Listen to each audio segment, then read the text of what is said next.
Samsung just unveiled their brand new Galaxy Z Fold 7, and it's packed with the flagship upgrades we've all been waiting for. From significant hardware and software enhancements to some key changes in emissions, there's a lot to break down. I watched the entire live stream at midnight Sydney time no less, and I picked out some of the tidbits worth telling you about. My name is Nathaniel, and here are the 7 most important things you need to know about the new Galaxy Z Fold 7.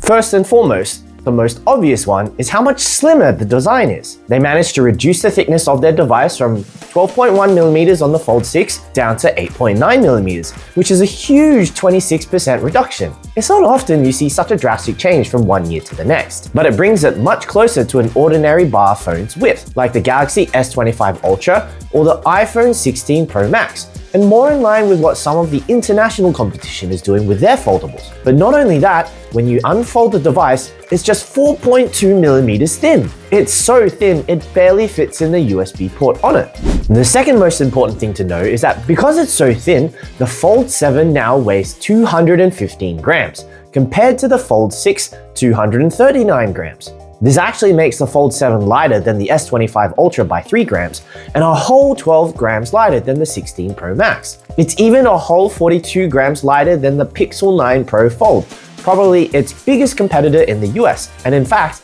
it is the lightest foldable currently available, even being lighter than the Oppo Find N5 at 229 grams, the Vivo X Fold 5 at 2017 grams, and the Honor Magic V5, also at 217 grams.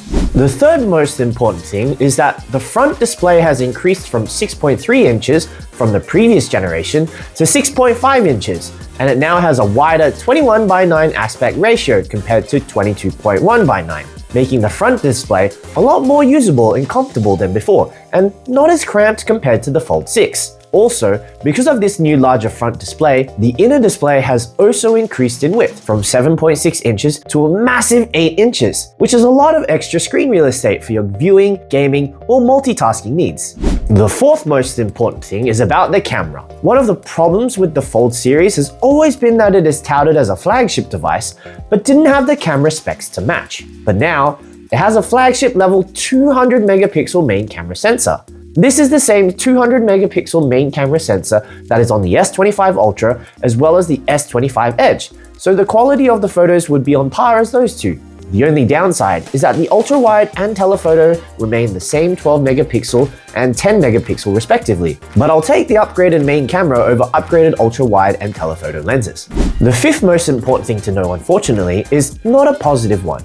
As for the 5th year in a row, the battery size is once again 4,400 milliamps. It's not surprising if you know Samsung's history, but it is disappointing considering that from the outside, it looks like they're not innovating, and its competition has 5,000, even 6,000 milliamp batteries inside them, and yet can maintain the same thinness and weight as the Fold 7. What's also disappointing is the charging remains the same at 25 watts. Samsung's other major flagship, the S25 Ultra, has 45 watt charging, and even the competition has 66 watts or even 80 watt fast charging, which charges much faster than the Fold 7, even with larger batteries in them.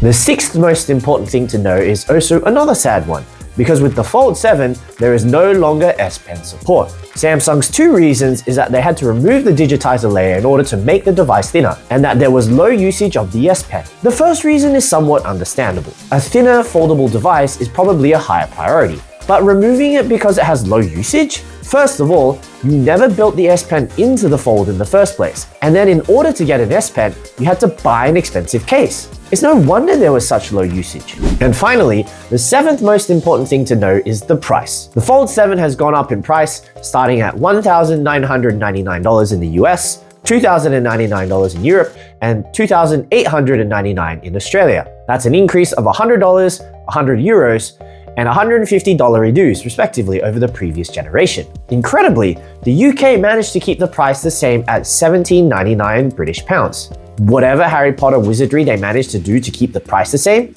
I wish it had been achievable for the other countries as well. So there you have it. 7 of the most important things you need to know about the Samsung Galaxy Z Fold 7. What are you most excited about for the Fold 7? Is there anything you think that is important to know about the new foldable? Let me know your thoughts in the comments. If you like what you saw, then give this video a thumbs up and subscribe to let me know you'd like to see more content like this. Thanks again for staying until the end. Until next time. I'll see you in the next video.